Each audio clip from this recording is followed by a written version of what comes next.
الحمد لله الذي جعلنا خير أمة ثم أدخلنا في أهل السنة والجماعة وأخرجنا من أهل البدعة والضلالة والفرق الباطلة وأشهد أن لا إله إلا الله الحي القيوم ونشهد أن سيدنا وسندنا وحبيبنا وطبيبنا وطبيب أرواحنا ونور عرش الله محمدا عبد الله ورسوله إن الله وملائكته يصلون على النبي يا أيها الذين آمنوا صلوا عليه وسلموا تسليما اللهم صل على سيدنا مولانا محمد وعلى آله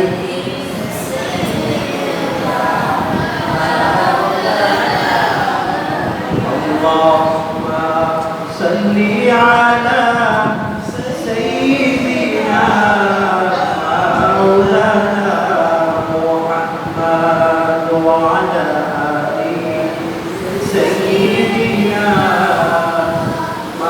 مولانا محمد فاق النبيين في خلق وفي خلق ولم يزادوه في علم ولا كرم اللهم صل على سيدنا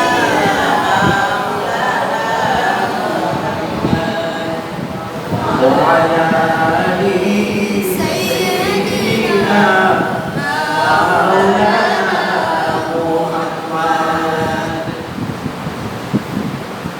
Allah Jalla Sha'nuhu দরবারে লাখ শুকর ও সুজুদ পেশ করছি যে আল্লাহ সুবহানাহু ওয়া তাআলা আমাদেরকে আজকে পবিত্র ঈদ উল আযহার আগে থেকে পবিত্র জুমাবার পৃথিবীর সর্বশ্রেষ্ঠতম জায়গা মসজিদে এসে আল্লাহর ঘরে বসে কিছু কথা শুনবার এবং বলবার তৌফিক ইনায়াত করেছেন। এজন্য আল্লাহ তাআলার দরবারে সকলে হৃদয়ের গভীরতম জায়গা থেকে একবার কালিমাতুশ শুকর আদায় করি আলহামদুলিল্লাহ। লাখো কোটি দুরূদ সালাম পেশ করছি হাবিবে কিবরিয়া নবী মুহাম্মদ মুস্তাফা সাল্লাল্লাহু আলাইহি ওয়াসাল্লাম বিনা দরখাস্তে যে নবীর উম্মত হয়েছি আসুন আরেকটু কালিমাতুশ শুকর আদায় করি আলহামদুলিল্লাহ। হাজিরিন, আজকে কোরবানির আগের দিনে আজকে হচ্ছে বাংলাদেশের 9 জিলহজ, আগামীতে 10 জিলহজ। গতকালকে সৌদি আরবে 9 জিলহজ হয়েছে আরাফার দিন, যেই দিনকে রাসূল সাল্লাল্লাহু আলাইহি ওয়াসাল্লাম বলছেন সিয়ামু ইয়াউমি আরাফা আহতাসিবু আলা আল্লাহি আন ইউকাফিরা সানাতাল লাতী ক্বাবলাহু ওয়া সানাতাল লাতী বা'দাহু।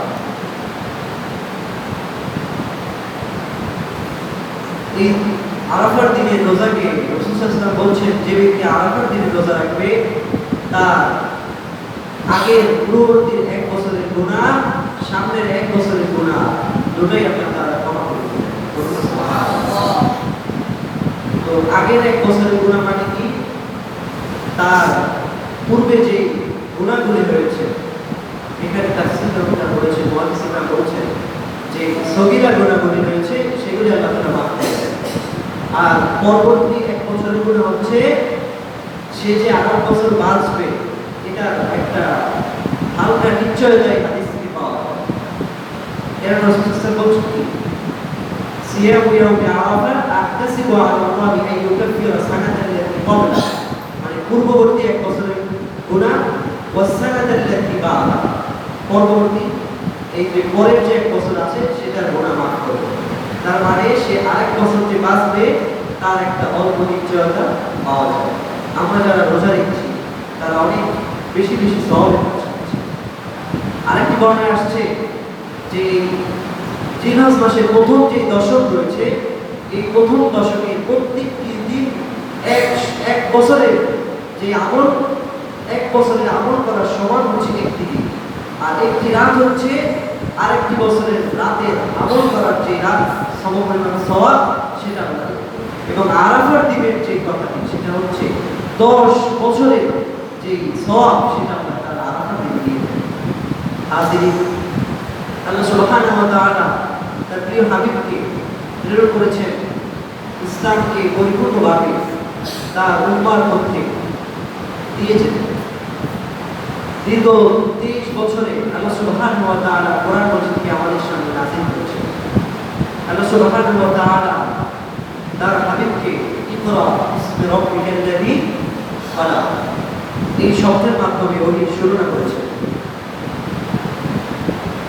আল্লাহ হাবিব সাল্লাল্লাহু আলাইহি ওয়াসাল্লাম এই ওহীর শুরুর মধ্য থেকে দীর্ঘ 23 বছর পর্যন্ত 63 বয়স বছর পর্যন্ত এই ওহীকে তার উম্মার মধ্যে দিয়ে যাওয়ার জন্য অনেক কষ্ট করেছেন। বহু সাহাবায়ে কেরাম শহীদ হয়েছেন। রাসূল সাল্লাল্লাহু আলাইহি ওয়াসাল্লাম তার জীবনে সশরীরে যুদ্ধে অংশগ্রহণ করেছেন, সেটি হচ্ছে 27টি। আর রাসূল সাল্লাল্লাহু আলাইহি ওয়াসাল্লাম যে তার জীবনের মধ্যে যতগুলো যুদ্ধ হয়েছে সেখানে 80 থেকে 88টি যুদ্ধ রাসূল সাল্লাল্লাহু আলাইহি ওয়াসাল্লামের জীবন দশায় হয়েছে।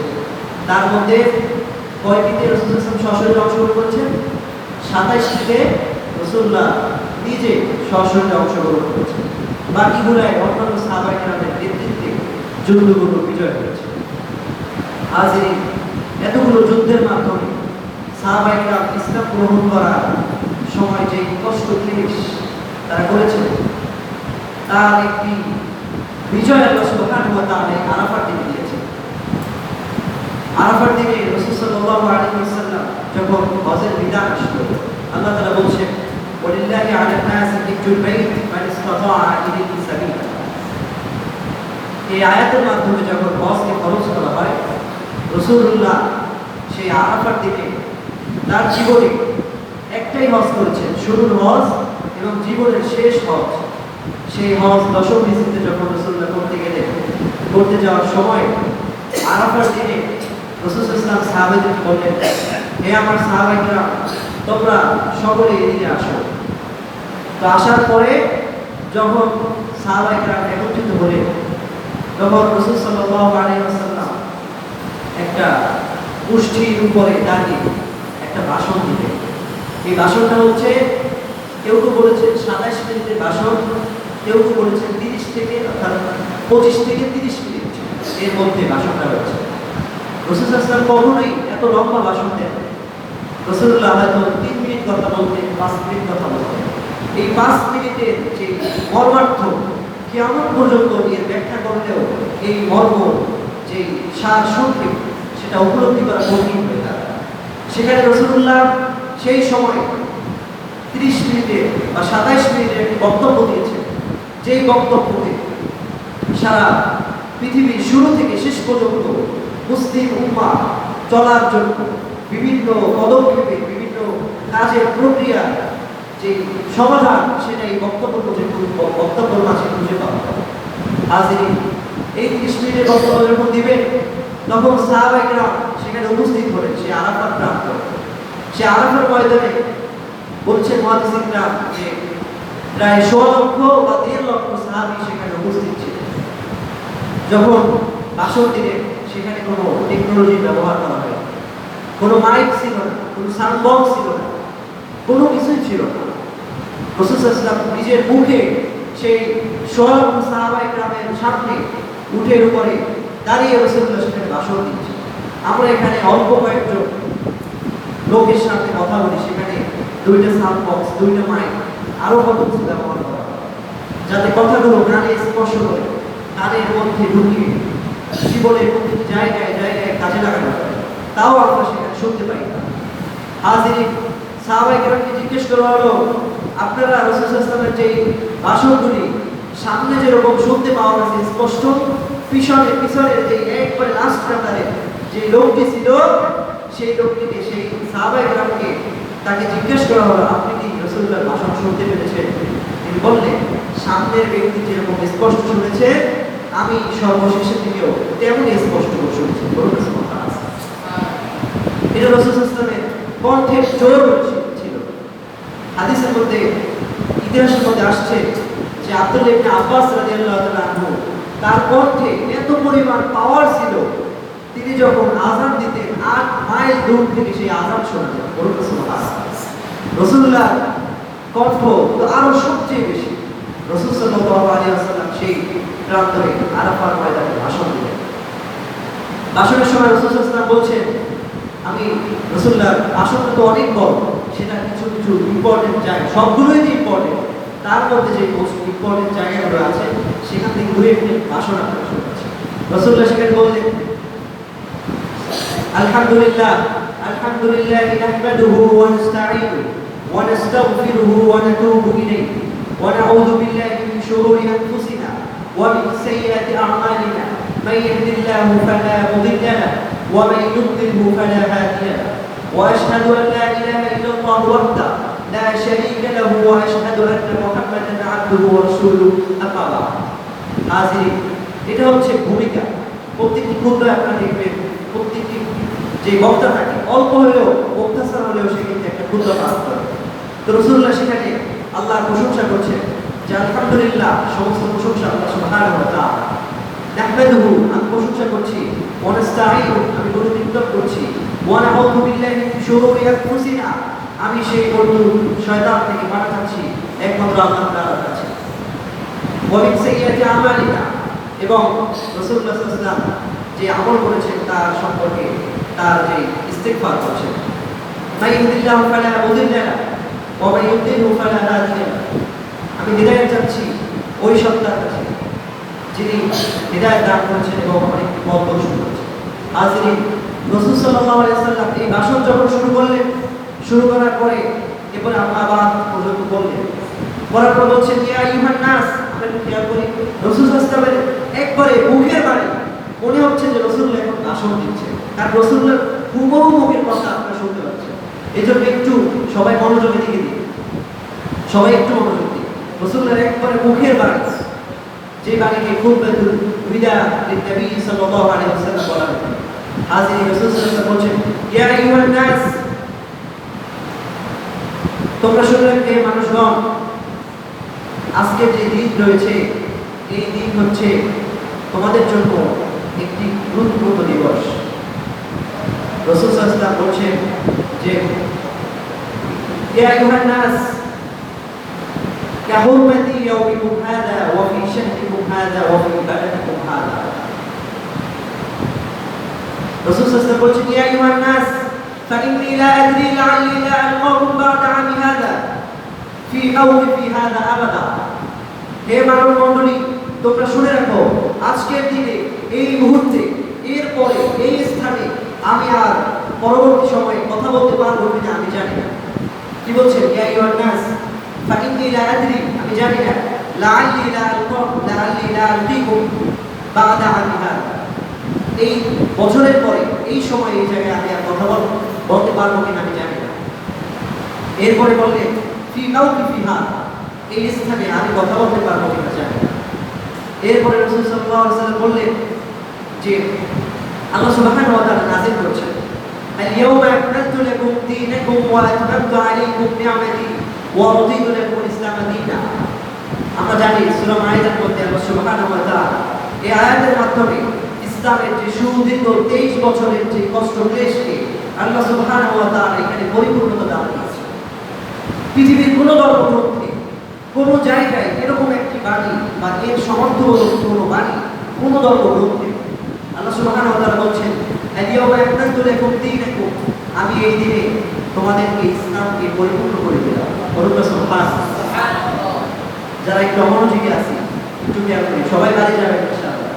একটু জুমার বয়ান আসেন সেটা আপনার বাসায় যেতে পারবেন, একটু খেয়াল করুন, কিছু শিখে যাবেন। তো রাসূল সাল্লাল্লাহু আলাইহি ওয়াসাল্লাম বলছেন, আল্লাহ সুবহানাহু ওয়া তাআলা বলছেন, আল-ইয়াওমা আকমালতু লাকুম দীনাকুম ওয়া আতমামতু আলাইকুম, আমি এই দিনকে পরিপূর্ণ করে দিয়েছি, আল্লাহ তাআলা বলছেন। এবং ওয়া আতমামতু আলাইকুম নি'মাতি, এবং এই দিনের মধ্যে তোমাদের জন্য কল্যাণকে পরিপূর্ণ করে দিয়েছি। বলুন সুবহানাল্লাহ। তো কল্যাণ কোথায়? কল্যাণ হচ্ছে এই দিনের মধ্যে। এরপর আল্লাহ তাআলা বলছেন, ওয়া রাদিতু লাকুমুল ইসলাম দীনা, এই দিনের উপরে আমি আল্লাহ নিজে খুশি হয়ে গেলাম। যেখানে আল্লাহর সন্তুষ্টি, যেখানে আল্লাহ তাআলা রাজি খুশি, যেখানে আল্লাহর নিয়ামত, সেটা হচ্ছে কোন ধর্ম? ইসলাম ধর্ম। কেন আল্লাহ তাআলা অন্যায়তে বলছেন, ইন্না দীনা ইনদাল্লাহিল ইসলাম, আল্লাহ তাআলার কাছে মনোনীত ধর্ম হচ্ছে একমাত্র কি? ইসলাম। যখন এই আয়াত নাযিল হলো, সাহাবায়ে কেরাম তো খুশিতে অনেক আনন্দ। এখানে যারা হাফেজ হন, যখন ঘোষণা করা হয় আজকে সমাপনী ঈদ সমাপনী অনুষ্ঠানে আমাদের সবক শেষ করছেন অমুককে হাফেজ ঘোষণা দেওয়া হয় বা হাফেজের সার্টিফিকেট দেওয়া হয়, পার্টি দেওয়া হয়, তখন আপনার যে 5 বছরের যে কষ্ট, যে ভোররাত্রে ওঠা, এই যে বিষয়গুলি, পিটুনি খাওয়া, এই বিষয়গুলি যখন তখন কিন্তু একবারে নিমিষে শেষ হয়ে যায়, শেষ হয় না। তো সাহাবায়ে কেরাম এত শহীদ হয়েছে, তাদের এই ইসলামকে আল্লাহ তাআলা খুশি হয়ে মনোনয়ন দান করেছে। আল্লাহ সুবহানাহু ওয়া তাআলা এই বাণী শুনে সাহাবায়ে কেরাম তো খুশিতে সবাই একবারে আনন্দে মানে শেষ হয়ে গেছে। তো ওমর রাদিয়াল্লাহু তাআলা আবু বকরের কাছে গেলেন যে, ইয়া আবু বকর ভাই, আমাদের তো ইসলাম আল্লাহ তাআলা কবুল করে নিয়েছে, কমপ্লিট লাইফ আল্লাহ তাআলা আমাদের দান করেছে। আবু বকর বললেন যে, শোনো ওমর, এই যে ইসলাম শেষ হয়েছে তার মানে কি? রাসূলুল্লাহর বিদায়ের ডাক এসেছে। তখন তো পুরা জায়গায় এই কথাটি আস্তে আস্তে ছড়িয়ে গেল। সাহাবায়ে কেরামের সেই আনন্দের মুহূর্ত সে তখন আর নাই। তখন সাহাবায়ে কেরাম কান্নাকাটি শুরু করে দিলেন। কান্নাকাটি শুরু করার পরে রাসূলুল্লাহ তো দেখছেন যে অবস্থা তো খুব বেগতিক, এখন কি করব? তো রাসূল সাল্লাল্লাহু আলাইহি ওয়াসাল্লাম বলছেন, তারাকতু ফীকুম আমরাইন লান তাদিল্লু মা তামাসসাকতুম বিহিমা কিতাবুল্লাহি ওয়া সুন্নাতু রাসূলিল্লাহ। হে সাহাবায়ে কেরাম, তোমরা শুনে রাখো, কান্না থামাও, আমি এই দুনিয়ার মধ্যে দুইটি বিষয়কে রেখে গেলাম। তারাকতু ফীকুম আমরাইন, দুইটি বিষয়কে যে ধরে রাখবে সে আল্লাহ তাআলা এই যে ইসলামের পরিপূর্ণতা, আমার পরিপূর্ণতা সে খুঁজে পাবে। সেটা হচ্ছে কি? তাদিল্লু মা তামাসসাকতুম বিহিমা, যে ব্যক্তি এই দুইটি বিষয়কে সুন্দরভাবে আঁকড়ে ধরলো সে ব্যক্তি ইসলামের পরিপূর্ণতা পেল। সেটা হচ্ছে কি? কিতাবুল্লাহি ওয়া সুন্নাতু রাসূলিল্লাহ, আল্লাহ তাআলার কিতাব পবিত্র কোরআন মাজিদ, আরেকটি হচ্ছে ওয়া সুন্নাতু রাসূলিল্লাহ, রাসূলুল্লাহ হাদিস। বলুন সুবহানাল্লাহ। রাসূলুল্লাহ এই যে কোরআন হাদিস, অনেক ভাইরা এখন বলে আহলে কোরআন দাবি করে, হাদিস রাখবে না, হাদিস বাদ দিয়ে কোরআনে যে নস পাওয়া যাবে ওই নস দিয়ে তারা আমল করবে, হাদিস রাখবে না। রাসূলুল্লাহ সাল্লাল্লাহু আলাইহি ওয়াসাল্লামের হাদিসকে তারা অনুসরণ করতে চায়, তাহলে রাসূলের এই বাণী, বিদায় হাজার এই বাণী তারা অমান্য করবে।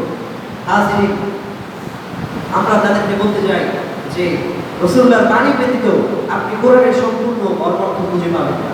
এজন্য আমরা কোরআন হাদিসের যে সমন্বিত ব্যাখ্যাগুলি আছে সেগুলিকে আমরা আমল করব, হাদিসকে অনুসরণ করব, কোরআনকে অনুসরণ করব, ইজমাকে অনুসরণ করব, কিয়াসকে অনুসরণ করব। হাজির, এরপর রাসূল সাল্লাল্লাহু আলাইহি ওয়াসাল্লাম এই ভাষণ যখন দিলেন, সাহাবায়ে কেরাম শান্ত হলেন। শান্ত হওয়ার পর রাসূল সাল্লাল্লাহু আলাইহি ওয়াসাল্লাম বলছেন, ইয়া আইয়ুহান নাস ইন্না দিমাআকুম ওয়া আমওয়ালাকুম আলাইকুম হারাম ইলা আন তালকাউ রাব্বাকুম বিহুরমাতি ইয়াওমিকুম হাযা ওয়া ফি শাহরিকুম হাযা ওয়া ফি বালাদিকুম হাযা। রাসূল সাল্লাল্লাহু আলাইহি ওয়াসাল্লাম বলছেন, হে মানব জাতি, ইন্না দিমাআকুম, তোমাদের রক্ত, ওয়া ইন্না দিমাআকুম ওয়া আমওয়ালাকুম, তোমাদের মালামাল, হারাম আলাইকুম হারাম, তোমাদের উপর হারাম করে দেওয়া হয়েছে। এর মানে কি? আমাদের কোনো ভাইয়ের কোনো রক্ত, অবৈধ রক্তপাত, কাউকে খুন করা, কাউকে কোনো সমস্যায় ফেলা, দিমাআকুম রক্ত, আমওয়ালাকুম কারো মাল আত্মসাৎ করে খাওয়া, এটাকে রাসূলুল্লাহ সেদিন হারাম করে দিয়েছেন।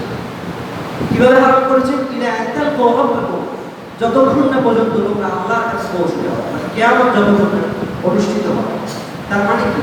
কিয়ামত পর্যন্ত রক্তপাত, কারো মালকে আত্মসাৎ করা, কারো মালকে কোনোভাবে দখল করা, এটা রাসূলুল্লাহ হারাম করেছেন। আল্লাহ তাআলা কিয়ামত অনুষ্ঠিত না হবে।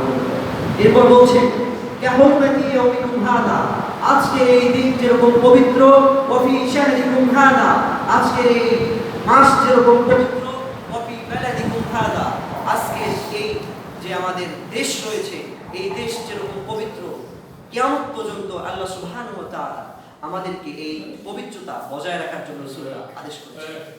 হাজিরিন, এজন্যই রাসূলুল্লাহ সাল্লাল্লাহু আলাইহি ওয়াসাল্লাম এই ভাষণের পরে বলছেন আল্লাহুম্মা ফাশহাদ আলা হাল বাল্লাগতু, আমি সাক্ষ্য দিচ্ছি আল্লাহুম্মা ফাশহাদ। রাসূলুল্লাহ তিনবার বলছেন আল্লাহুম্মা ফাশহাদ, আল্লাহুম্মা ফাশহাদ। সাক্ষ্য দেওয়ার পরে রাসূল সাল্লাল্লাহু আলাইহি ওয়াসাল্লাম বলছেন আমি কি তোমাদেরকে বার্তা পৌঁছে দিতে পেরেছি? রাসূল সাল্লাল্লাহু আলাইহি ওয়াসাল্লাম তখন সাহাবায়ে কেরাম বলছেন না, হাল বাল্লাগতা, আপনি এই বার্তাকে পৌঁছে দিয়েছেন। হাজিরিন, এর কিছুদিন পরে রাসূলুল্লাহ সাল্লাল্লাহু আলাইহি ওয়াসাল্লাম ইন্তেকাল করেছেন। আরেকটি বিষয়, এই যখন রাসূলুল্লাহর বক্তব্য আসলো, রাসূলুল্লাহ এই বিদায় হজের ভাষণ দিলেন, তখন বলছেন রাসূলুল্লাহ বলছেন জি আইয়ুহান নাস কুল্লুকুম ইবনে আদম ওয়াল আদামু মিন তুরাব ইন্না আকরামাকুম ইনদাল্লাহি আতকাকুম, তোমরা প্রত্যেকই হচ্ছে আদমের সন্তান, আর আদম মাটি থেকে তৈরি, আর তোমাদের একে অপরের মর্যাদা হচ্ছে তাকওয়ার ভিত্তিতে। ইন্না আকরামাকুম ইনদাল্লাহি আতকাকুম, আল্লাহ তাআলার কাছে সবচেয়ে মর্যাদাবান হচ্ছে তাকওয়া। তো আমাদের যে সমাজের মর্যাদা আছে, মর্যাদা কিসের ভিত্তিতে ভাই? তাকওয়ার ভিত্তিতে। যার মর্যাদা, যার তাকওয়া যত বেশি, আল্লাহ তাআলা তার মর্যাদাকে বাড়িয়ে দেবেন। ইয়ারফাইল্লাহু আল্লাযীনা আমানু মিনকুম ওয়াল্লাযীনা উতুল ইলমা দারাজাত, আল্লাহ সুবহানাহু ওয়া তাআলা তাকওয়া অনুযায়ী মর্যাদাকে বৃদ্ধি করবেন। হাজিরিন, রাসূল সাল্লাল্লাহু আলাইহি ওয়াসাল্লাম এই যখন ভাষণ দিলেন, এরপরে রাসূল সাল্লাল্লাহু আলাইহি ওয়াসাল্লাম ইন্তেকাল করলেন। ইন্তেকাল করার পরে রাসূলুল্লাহ সাল্লাল্লাহু আলাইহি ওয়াসাল্লামের যখন ইন্তেকাল হয়ে গেল, প্রায় 2 মাস কিছুদিনের মধ্যেই এই ভাষণের পরে রাসূলুল্লাহ ইন্তেকাল করলেন। হাজিরিন, অনেক ভাই বলে থাকে রাসূল সাল্লাল্লাহু আলাইহি ওয়াসাল্লামের রওজায় যাওয়া যাবে না, রাসূল সাল্লাল্লাহু আলাইহি ওয়াসাল্লামের রওজায় মৃত্যু। হাজিরিন, এই কথা যারা বলে থাকে, অনেকে বলে রাসূল নাকি মানুষ না, রাসূল সাল্লাল্লাহু আলাইহি ওয়াসাল্লাম ফেরেশতাও না, জিনও না, রাসূলুল্লাহ মানুষ, কিন্তু আমাদের মতো মানুষ নয়। রাসূলুল্লাহ হচ্ছে অসাধারণ মানুষ। রাসূল সাল্লাল্লাহু আলাইহি ওয়াসাল্লামের সাথে আমাদের কল্পনা চলে না। কারণ রাসূল সাল্লাল্লাহু আলাইহি ওয়াসাল্লাম বলছেন, এ সাহাবায়ে কেরাম, রাসূল সাল্লাল্লাহু আলাইহি ওয়াসাল্লাম সাহাবায়ে কেরামদের বলছেন যে তোমরা আমার মতো কে আছো? সাহাবায়ে কেরাম বলছেন লাসনা কাহাইয়াতিকা ইয়া রাসূলুল্লাহ। রাসূলুল্লাহ বলছেন যে সাহাবায়ে কেরাম বলছেন লাসনা কাহাইয়াতিকা ইয়া রাসূলুল্লাহ, আমার মতো আপনার মতো আমরা কেউ নই। কারণ রাসূলুল্লাহ বলছেন আমি একটানা একাধারে 15 দিন রোজা রাখি এবং 15 দিনের মধ্যে আমি কোনো ধরনের দুনিয়ার খাবার গ্রহণ করি না। কারণ আল্লাহ তাআলা আমাকে খাবার দেন, বহু ইয়াতাইকুনি রাব্বি ওয়া ইয়াসকি, আল্লাহ তাআলা আমাকে খাবার দান করেন, আমি সেই খাবার খাই, এজন্য আমার পেট সম্পূর্ণ ভরা থাকে। আর তোমরা যদি কেউ 15 দিন একটা রোজা রাখতে চাও, তোমরা ক্ষুধার ইন্তেকাল করবে, ক্ষুধায় অচেতন হয়ে পড়বে, ক্ষুধায় তোমাদের জ্ঞান হারিয়ে ফেলবে, মারা যাবে। সুতরাং রাসূলুল্লাহর মতো আমাদের কেউ কিন্তু মানুষ নয়। হাজিরিন, রাসূলুল্লাহ সাল্লাল্লাহু আলাইহি ওয়াসাল্লাম আমাদেরকে এরকম একটি জায়গায় আসছে যে রাসূলুল্লাহ সাল্লাল্লাহু আলাইহি ওয়াসাল্লাম বলেছেন যে আমার মতো যে ব্যক্তি হতে চায় সে কখনো হতে পারবে না। কেননা আল্লাহ তাআলা রাসূল সাল্লাল্লাহু আলাইহি ওয়াসাল্লাম বিদায় হাতে ভাষণ বলছেন যে আনা নবিয়্যা বাদি, আমার পরে আর কোনো নবী আসবে না এবং তোমাদের পরে আর কোনো উম্মত আসবে না। সুতরাং আমার এই যে বক্তব্য বিদায় হজে, এই বক্তব্যকে তোমরা যারা শুনে নেয় তাদের কাছে পৌঁছে দাও।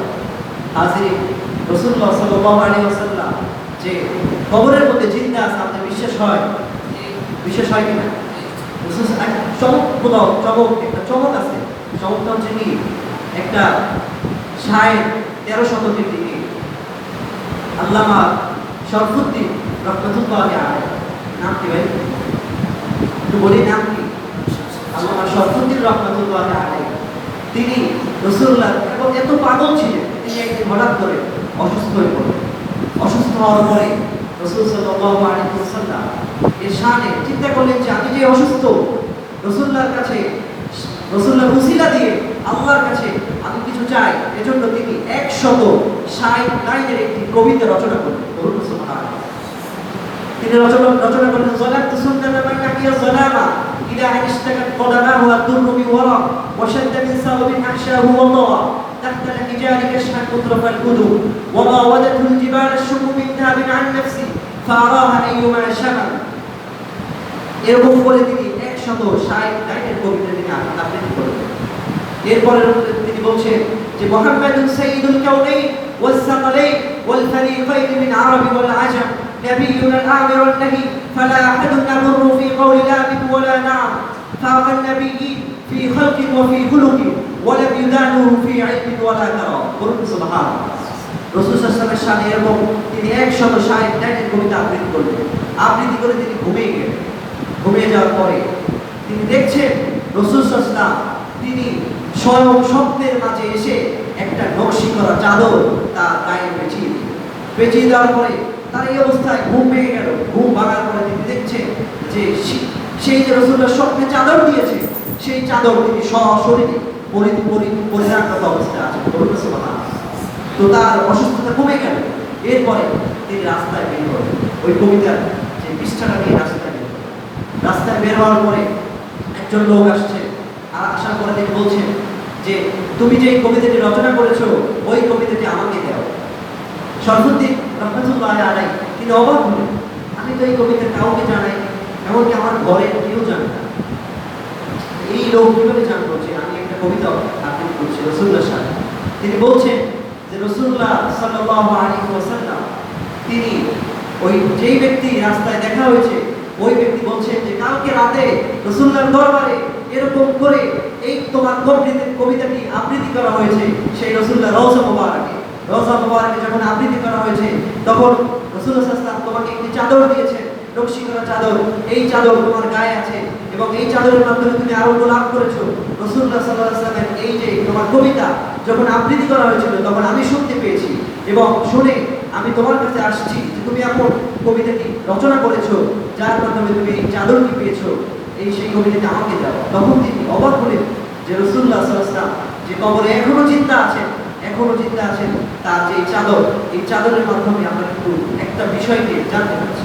হাজিরিন, আরেকটি বিষয় হচ্ছে রাসূল সাল্লাল্লাহু আলাইহি ওয়াসাল্লাম এই যে চাদরটাকে দিলেন এজন্য এই কবিতাটির নাম হচ্ছে কাসিদায়ে বুরদা।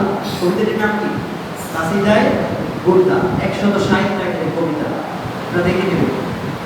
তো হাজিরিন, এই যে কবিতা আরবি যে সাহিত্যের যে যারা সাহিত্যিক আছেন, যারা আধ্যাত্মিক মানুষ, তারা বলছেন কোনো ব্যক্তি যদি এই কাসিদায়ে বুরদা এটি তিলাওয়াত করে, পাঠ করে, আবৃত্তি করার পরে যদি কেউ কোনো ধরনের কোনো দোয়া করে, আল্লাহ সুবহানাহু ওয়া তাআলা এই কাসিদায়ে বুরদার মাধ্যমে, এই ওসিলার মাধ্যমে আল্লাহ সুবহানাহু ওয়া তাআলা তার দোয়াকে কবুল করে নেন।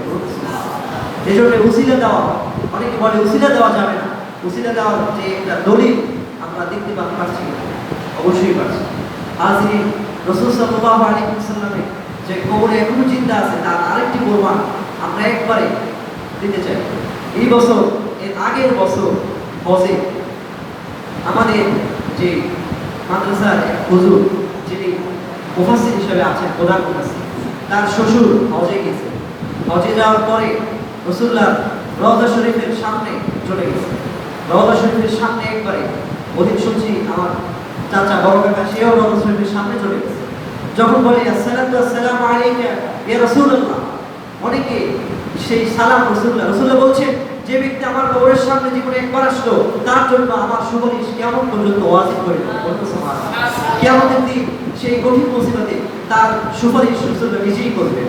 আজ রাসূলুল্লাহ বলছেন যে ব্যক্তি আমার মৃত্যুবরণের পরে, ওফাতের পরে আমার কবর জিয়ারত, আমার রওজা জিয়ারত করলো, সে যেন আমার জীবন দশায় আমার সাথেই সাক্ষাৎ করলো। সুবহানাল্লাহ।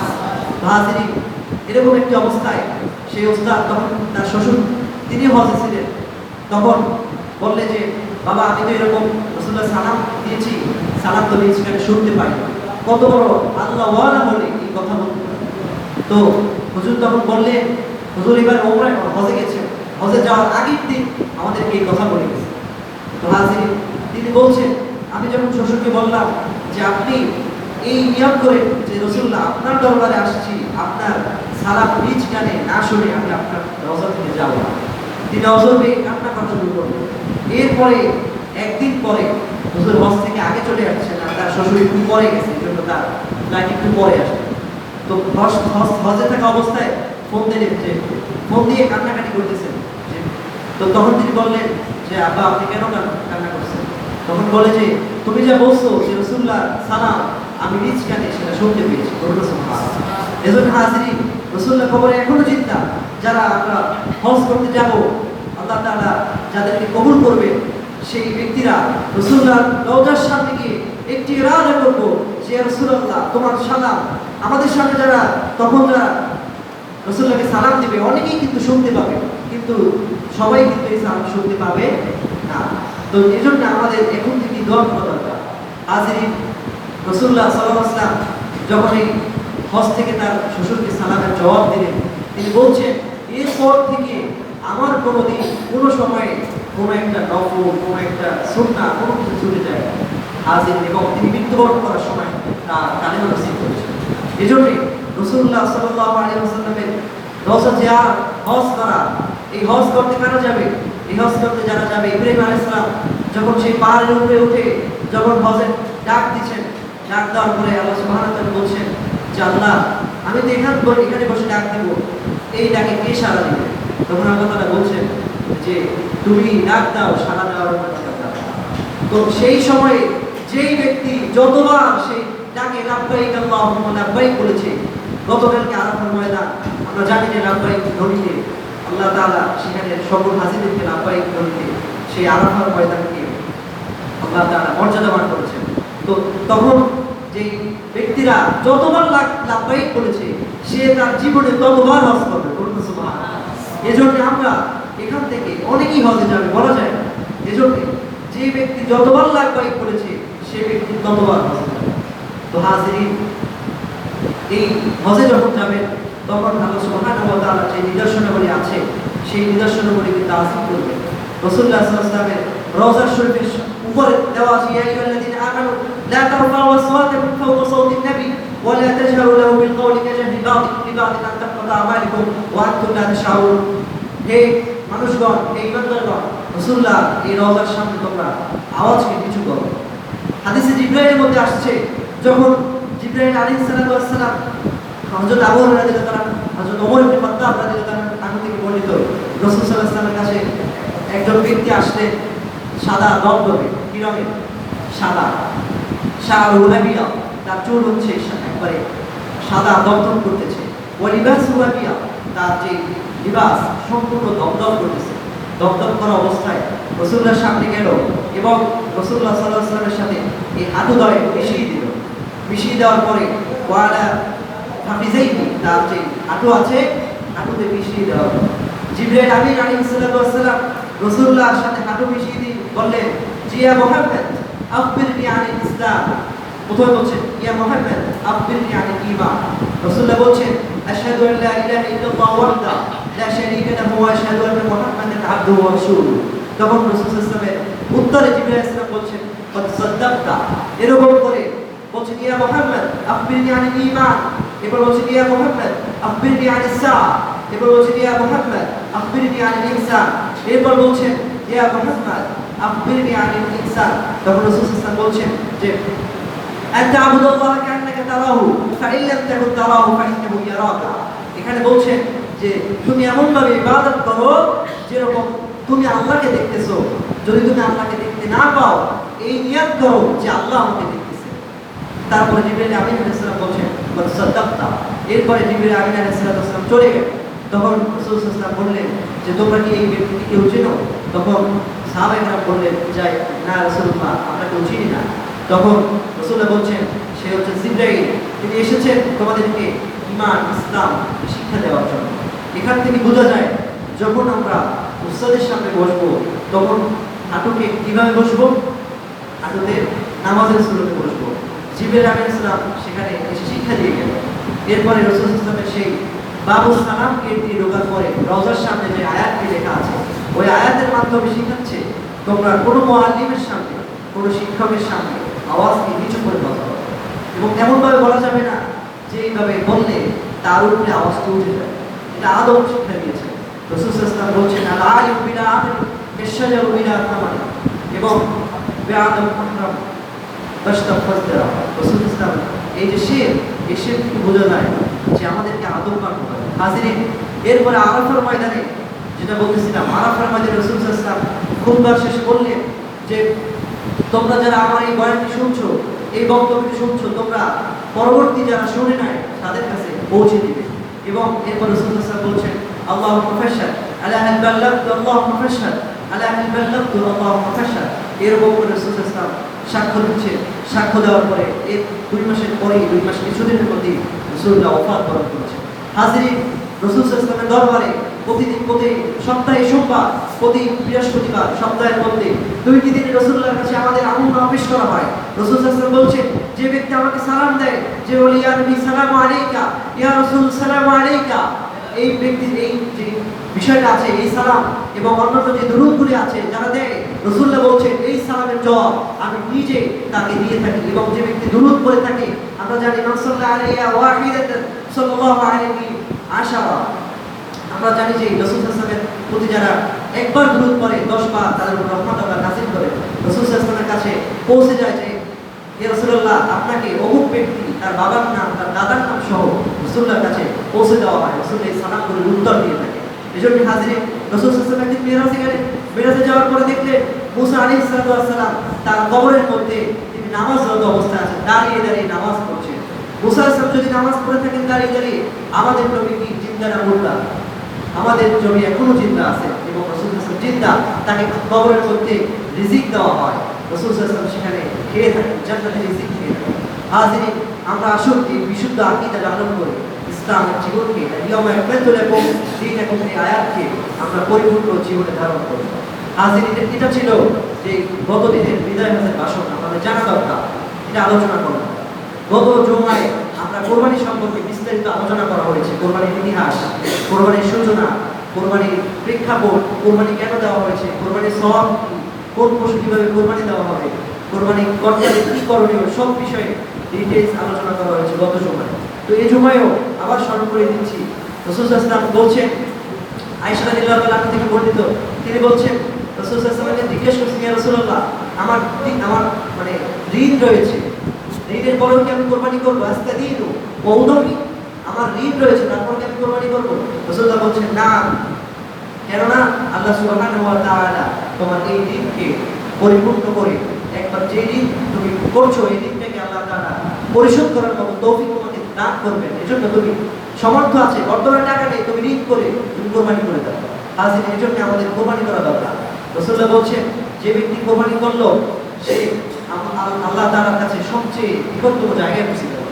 এজন্য আমরা যখন কোরবানি করবো, কোরবানি দাতা যারা আছি, ফাতেমা রাদিয়াল্লাহু তাআলা আনহা রাসূলুল্লাহ বলছেন, এই ফাতেমা, তুমি তোমার কোরবানির পশুর কাছে যাও, কেননা কোরবানির পশুর রক্ত যখন মাটিতে পড়বে, মাটিতে পড়ার সাথে সাথেই, এক ফোঁটা পড়ার সাথে সাথেই আল্লাহ সুবহানাহু ওয়া তাআলা তোমার পূর্ববর্তী যত গুনাহ আছে, যত কিছু আছে, সব কিছু আল্লাহ তাআলা ক্ষমা করে দিবেন। এজন্য আমাদের গিয়ে দেখা দরকার যে কখন ফোঁটাটা মাটির নিচে, মাটিতে এক ফোঁটা পড়ে, সাথে সাথে আমার গুনাহগুলি চলে যাবে। আজকে এই জন্য আমরা যারা কোরবানি করবো, তারা আমরা কোরবানির পশুর সামনে কোরবানি করা দেখবো। এবং আরেকটি বিষয় হচ্ছে, কোরবানির পশু যখন জবে করবো, তখন আমাদের জবের যে বিধিবিধানগুলো আছে সেগুলো ইনশাআল্লাহ আমাদের কোরবানির দিনে আলোচনা করা হবে। আর রাসূল সাল্লাল্লাহু আলাইহি ওয়াসাল্লাম বলছেন, যে ব্যক্তি কোরবানি করলো তার রাসূল সাল্লাল্লাহু আলাইহি ওয়াসাল্লাম হাদিস থেকে আসছে যে আদুহিয়া ফি সুন্নাতুল আবিকুম ইব্রাহিম। রাসূল সাল্লাল্লাহু আলাইহি ওয়াসাল্লাম সাহাবায়ে জিজ্ঞেস করলেন, ইয়া রাসূলুল্লাহ, আমাদের জন্য কি রয়েছে? তখন তিনি বললেন, বিকুল্লি শাআতিন হাসানাতুন, প্রত্যেকটি চুলের পরিমাণে তোমাদের একটি সওয়াব রয়েছে, বাকিগুলো আল্লাহ তাআলা বৃদ্ধি করতে থাকেন। এজন্য কোরবানির পশু একটু মোটা তাজা করে দেওয়া দরকার আমাদের, কারণ এই পশু আখিরাতে পুলসিরাতের বাহন হবে। এজন্য কোরবানির পশু নিখুঁত পশু, প্রাপ্তবয়স্ক পশু আমাদেরকে কোরবানি করা দরকার। হাজিরিন, আল্লাহ সুবহানাহু ওয়া তাআলা আমাদেরকে এই পবিত্র ঈদুল আযহাকে, যাবতীয় পারিবারিক কলহ বিদ্রোহ, সামাজিক কলহ বিদ্রোহ, ফেতনা ফাসাদ, আত্মীয় স্বজনের বিবাদ, এই সব বিষয় নিয়ে যে আমাদের কলহ বিদ্রোহ আছে সেগুলো বাদ দিয়ে আল্লাহ সুবহানাহু ওয়া তাআলা আমাদেরকে এই যে ঈদ খুশি, সেটাকে ভাগাভাগি করে একে অপরের মধ্যে সেই ঈদের খুশিকে সকলে মিশিয়ে দিয়ে আল্লাহ সুবহানাহু ওয়া তাআলা আমাদেরকে সুন্দরভাবে ইসলামের দৃষ্টিকোণ থেকে ঈদকে উদযাপন করবার তৌফিক দান করুন। ওয়া আখিরু দাওয়ানা আলহামদুলিল্লাহি রাব্বিল আলামিন।